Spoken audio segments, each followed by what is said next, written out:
এই আমাদের এই জানালাটা অলওয়েজ আমরা খোলা রাখি যেন বিড়াল টিড়াল চট করে আসতে পারে। এই যে একজন আসছে, উনার অবস্থা এখন মুমূর্ষ দেখা যেতেছে, মাইটের খায় আসছে কোথা থেকে, আইসা চিল্লাইতেছে খাবার জন্য। আসো, সবসময় সিদ্ধ করাই থাকে আমাদের এখানে বিড়ালদের জন্য।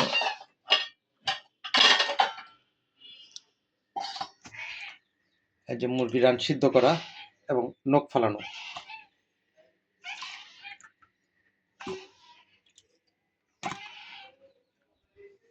আসো আসো, নাও, এখানে বসে বসে খেয়ে নাও, নাও এটা খেয়ে নাও, খাও।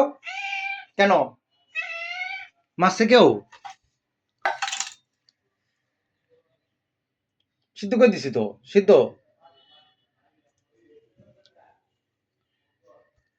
ঘষাঘষি দেখে কেউ ভুলও ভাইবো না যে এটা আমার পালা বিড়াল। আমার পালা বিড়াল এরকম হয় না, এই যে এরকম ছাল বাকড়া উঠা ছাড়া হয় না, এটা পুরা ছাল বাকড়া উঠা।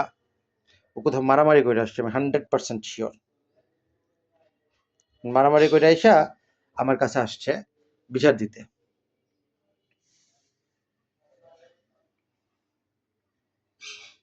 এইরকমই হয়, মানে আমার এলাকায় যত কুকুর বিড়াল আছে মারামারি করুক বা ব্যথা পাক, দৌড়া এসে আমার কাছে এসে জানায় যে আমি ব্যথা পাইছি, আমার ট্রিটমেন্ট করো, বা আমার খিদা লাগছে।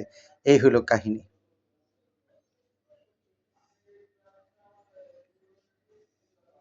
আজকে হচ্ছে 15ই ফেব্রুয়ারি, সবার ছিল গতকালকে,